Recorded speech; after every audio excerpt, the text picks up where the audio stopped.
அனைவருக்கும் வணக்கம் நண்பர்களே. இன்றைக்கி நம்முடைய வீடியோவில் எதை பற்றி பார்க்க போகிறோன்னா, மதுரை மீனாட்சி அம்மன் கோவிலுக்கு செல்லக்கூடிய பக்தர்கள் நிறைய பேர் இருப்பீங்க. ஆனால் இந்த ஒரு நாள் கவனித்து நீங்கள் சென்றால் மட்டும்தாங்க மதுரை மீனாட்சி அம்மனை தரிசிக்க முடியும். ஏன்னு தெரியுமாங்க? இந்த நாளில் பார்த்திங்கன்னா மதுரை மீனாட்சி அம்மனும் சொக்கநாதரும் வேறொரு கோவிலுக்கு செல்வதாக சொல்லப்படுது. அதற்கான காரணம் என்னன்னு தெரிஞ்சுக்கணுமா? இந்த வீடியோவை கடைசி வரைக்கும் ஸ்கிப் பண்ணாமல் பாருங்கள். இது போன்ற சுவாரஸ்யமான பதிவுகளுக்கு மறக்காமல் நம்ம சேனலுடைய பெல் பட்டனை கிளிக் பண்ணி சேனலை சப்ஸ்கிரைப் பண்ணிக்கோங்க. லைக் பண்ணுங்கள், ஷேர் பண்ணுங்கள். மேலும் உங்களுக்கு ஜோதிட ரீதியான சந்தேகம் இருந்துச்சுன்னா ஜோதிடத்தில் ஒரு தெளிவான பதிவையும் பரிகாரத்தையும் பெற்றுக்கொள்ள வீடியோவில் டிஸ்கிரிப்ஷனில் கொடுத்துருக்க நம்பருக்கு மறக்காமல் நீங்கள் கால் பண்ணி தெரிஞ்சுக்கோங்க. வாங்க நண்பர்களே, வீடியோக்குள்ளே போகலாம். மதுரை மீனாட்சி அம்மனையும் சொக்கநாதரையும் பார்த்தீங்கன்னா நாம் வழிபடுவது தெய்வமாக மட்டும் இல்லைங்க, தாய் தந்தையாக நினைத்து தான் வழிபட்டு வரோம். இந்த நிலையில் பார்த்தீங்கன்னா தனது மகனாக இருக்கக்கூடிய திருப்பரங்குன்ற முருகப்பெருமான் கும்பாபிஷேக விழா பார்த்தீங்கன்னா தாய் தந்தையாக மீனாட்சி அம்மன் பார்த்தீங்கன்னா சொக்கநாதராகிய பங்கேற்பதாக சொல்லப்படுது.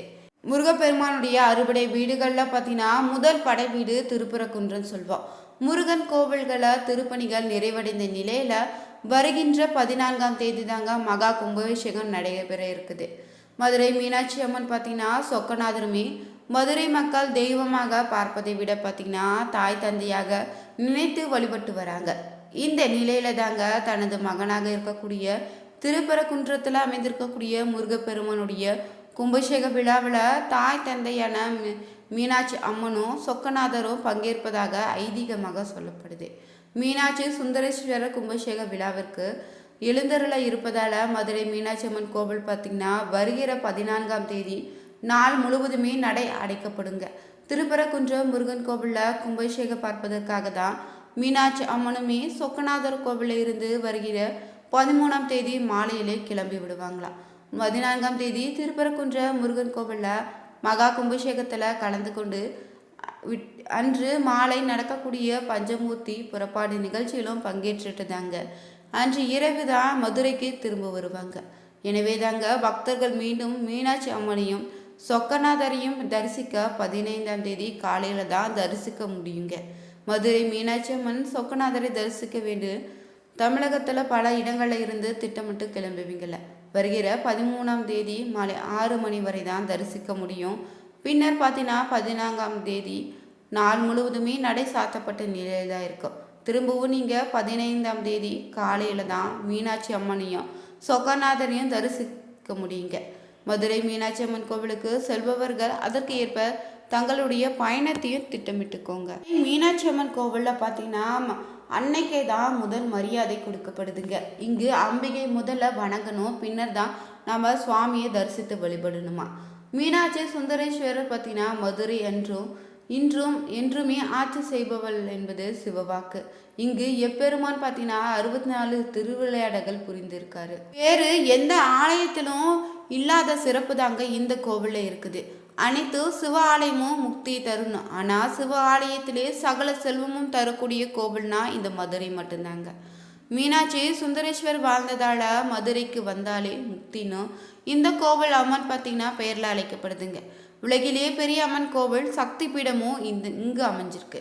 மீனாட்சி திருக்கல்யாணத்தை நேரில் பார்த்து தரிசித்தோம்னா காலத்திர தோஷம் பாவமோ நாகதோஷங்கள் விலகுவதாக சொல்லப்படுது. மீனாட்சி திருக்கல்யாணத்தை ஒருவர் தொடர்ந்து நீங்கள் 12 ஆண்டுகள் கண்டிங்கன்னா உங்களது தலைமுறைக்கே தோஷ நிவர்த்தி கிடைத்திடுங்க. சித்திரை மாதம் பார்த்தீங்கன்னா மதுரை மீனாட்சி அம்மன் கோவிலில் நடக்கக்கூடிய தேர் திருவிழாவில் கலந்து கொண்டு வடம் பிடித்து இழுத்தீங்கன்னா வழக்குகளை உங்களுக்கான வெற்றி உண்டாகுங்க. வாழ்நாளில் ஒரு முறையாவது நீங்கள் தரிசிக்க வேண்டிய ஆலயத்தில் இதுவும் ஒன்றே. சித்திரை திருவிழா அன்னைக்கும் ஆவணி மூல பெருவிழா பார்த்தீங்கன்னா சுவாமிக்கும் நடத்துகிறாங்க. மிகவும் அழகான கோபுரங்கள் கொண்ட கோவிலாக இது இருக்குது. தமிழகத்தில் மிகப்பெரிய விழா நடக்கக்கூடிய முதல் ஆலயம் இது தாங்க. சைவ வைணவ சமயம் ஒன்றாக கொண்டாடக்கூடிய விழாவாக இந்த கோவிலில் கொண்டாடப்படுது. பார்த்தீங்கன்னா வியந்து பார்க்கும் அளவிற்கு தாங்க பல சிறப்பு அம்சங்களையும் ஆன்மீக தலமாக விளங்குதுங்க மதுரை மீனாட்சி அம்மன் கோவில். கலை இலக்கிய வரலாற்று சிறப்பு அம்சங்களை கொண்டு இருக்குதுங்க.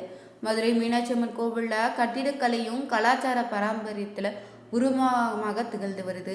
ஆண்டுதோறும் பார்த்தீங்கன்னா பல லட்சக்கணக்கான பக்தர்கள்னே சுற்றுலா பயணிகள், வரலாற்று ஆர்வலர்கள்னு மதுரை மீனாட்சி அம்மன் கோவிலை வந்து தரிசித்து செல்றாங்க. மீனாட்சி அம்மன் கோவில் பரப்பு பார்த்தீங்கன்னா சுமார் 14 ஏக்கர் விரிந்து காணப்படுதுங்க. மதுரை மீனாட்சி அம்மன் கோவிலில் உள்ள பண்டைய கால சிற்பங்கள், கருவறைகள்னு நுழைவாயில் கோபுரங்கள் பிரமிக்க வைக்கும் அளவில் சிறப்பாக அமைச்சிருக்காங்க.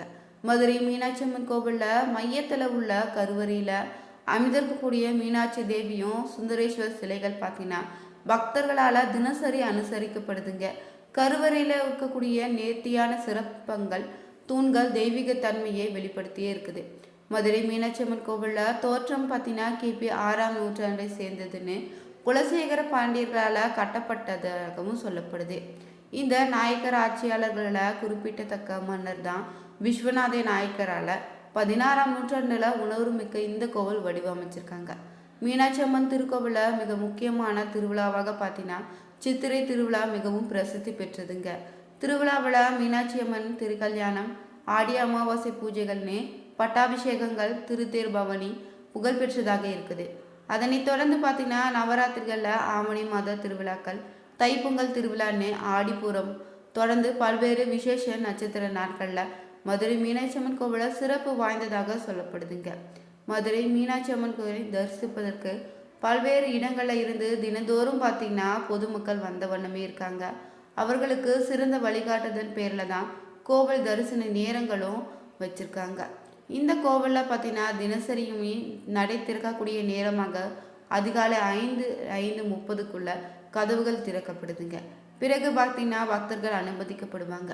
பிற்பகல் நேரத்தில் கோவில் இடைவெளியான 12:30 முதல் 4 மணி வரை இருக்கும். பிறகு மாலை 4:30 மணிக்கு நடை திறக்கப்பட்டு மாலையில் நடத்தப்படக்கூடிய அம்மனின் சுவாமி அலங்கார பூஜைகள் முடிவுற்ற பிறகு இரவு பார்த்தீங்கன்னா 10 மணியளவில் கோவில் நடை திரும்ப அடைக்கப்படுங்க. மீனாட்சி அம்மன் கோவிலில் சுவாமி சன்னதிக்கு இடதுபுறத்தில் பார்த்தீங்கன்னா ஆயிரகால் மண்டபம் அமைஞ்சிருக்கு. ஆயிரகால் மண்டபமானது 1494ஆம் ஆண்டில் தான் மதுரை ஆண்ட கிருஷ்ணப்ப நாயக்கர் காலத்தில் அமைச்சிருக்காங்க. ஆயிரக்கால் மண்டபத்தினுடைய தூண்கள் மிக பிரம்மாண்டமான தோற்றத்தை கொண்டதாக இருக்குதுங்க. அந்த சிற்ப கலைகள் பார்த்தீங்கன்னா மிகவும் நேர்த்தியாக வடிவமைச்சிருக்காங்க. கோவில்களில் பார்த்தீங்கன்னா தெய்வ சிலைகள் வந்து பல வண்ணங்களில் நிறம் மாறக்கூடிய அற்புதங்கள் நமக்கு தெரியும். அதே போல் சில தெய்வங்கள் சில குறிப்பிட்ட அலங்காரத்திலையும் நேரங்களை நம்ம தரிசனம் செய்தால் நல்ல பலன் கிடைக்குமா, வாழ்க்கையில் மாற்றத்தையும் வளர்ச்சியை ஏற்படுத்தினே சொல்லலாம். பழனி முருகன் கோவிலில் முருகப்பெருமான் காலையில் ஆண்டிக்கோலத்தில், மாலையில் ராஜ அலங்காரத்திலையும் காட்சி தருவார். அதே போல் பார்த்தீங்கன்னா சோட்டனி கரையில் பகவதி அம்மன், பார்வதி தேவி, லட்சுமி, நரசிம்மன் 3 விதமாக காட்சியளிப்பார். அப்படி தெய்வங்கள் பல விதமாக ரூபங்களில் காட்சி தரும் கோவில்களில் மதுரை மீனாட்சி அம்மன் கோவிலும் ஒன்றுன்னு சொல்லலாம். சிவன் கோவிலாக இருந்த போதிலும் இங்கு அன்னை மீனாட்சிக்கு பார்த்தீங்கன்னா பிரதான பூஜை நடைபெறுங்க. மதுரை மீனாட்சி அம்மன் கோவிலில் கருவறையில் பலரும் அறியாத பல ரகசியங்கள் நடைபெறுவதாக சொல்லப்படுது. மீனாட்சி அம்மன் தினமும் பார்த்தீங்கன்னா 8 விதமான அலங்காரங்களை காட்சியளிப்பாள். 8 விதமான சக்திகளாக பாவிக்கப்பட்டுதாங்க அன்னைக்கு ஆராதனை நடைபெறுது. இது மற்ற எந்த கோவில்களும் நீங்கள் சென்று தரிசிக்க முடியாதுங்க. அன்னை மீனாட்சியினுடைய 8 விதமான அலங்காரங்களாக பார்த்தீங்கன்னா நடை திறக்கும் போது பாலாம்பிகையாகவும், அதிகாலையில் புவனேஸ்வரி 6 முதல் 8 நாளிகை வரை, அதுவே காலை கௌரியாகவும், மதியத்தில் சியாமலா தேவியாகவும், சாயரசீல மாதாங்கியாகவும், அத்தஜாமத்தில் தசியாகவும், பள்ளியறை செல்கையில் சேஷ்டசியாகவும், திருவனந்த பள்ளியறையில் பார்த்தீங்கன்னா மகா சேஷ்டசியாகவும் அருள்பாலிக்கிறார். அன்னம் மீனாட்சிக்கு தினமும் பார்த்தீங்கன்னா 5 கால பூஜைகள் நடைபெறுதுங்க. இந்த சமயத்தில் மேலே சொன்ன 8 அலங்காரங்களில் அன்னை காட்சி தருவாள். காலையில் சிறுமி போலவும், உச்ச வேளையில் மடிசார் புடவை அணிந்து, மாலையில் தங்க கவசமும் வைர கிரீடத்துடன், இரவு நேரத்தில் பார்த்தீங்கன்னா வெண்பட்டு புடவை அணிந்து அன்னை காட்சி தரா. ஒரே நாளில் நீங்கள் இந்த 8 ரூபங்களை அன்னை மீனாட்சியை தரிசனம் செய்து வந்தீங்கன்னா உங்களுக்கு மறுபிறவியே கிடையாதுங்க. புண்ணியம் செய்தவர்களுக்கு மட்டும்தான் அன்னையினுடைய இந்த 8 அலங்காரத்தை ஒரே நாளாக தரிசனம் செய்யக்கூடிய பாக்கியம் கிடைக்கும்னு சொல்லப்படுது. மதுரை அன்னை மீனாட்சிக்கு அபிஷேகம் பூஜைகள் நடந்து முடிந்த பிறகே பார்த்தீங்கன்னா சுந்தரேஸ்வருக்கு பூஜைகள் நடத்தப்படுதான். பக்தர்கள் முதல்ல மீனாட்சி அன்னையை வழிபட்ட பிறகே நீங்கள் சுவாமி சன்னதிக்கு சென்று நீங்கள் சுந்தரேஸ்வரை தரிசிக்கணும். மீனாட்சி அம்மன் கோவிலில் நடக்கக்கூடிய உற்சவங்களில் அனைவருமே வாழ்நாள ஒரு முறையாவது அவசியம் காண வேண்டும்னு சொல்லப்படுது.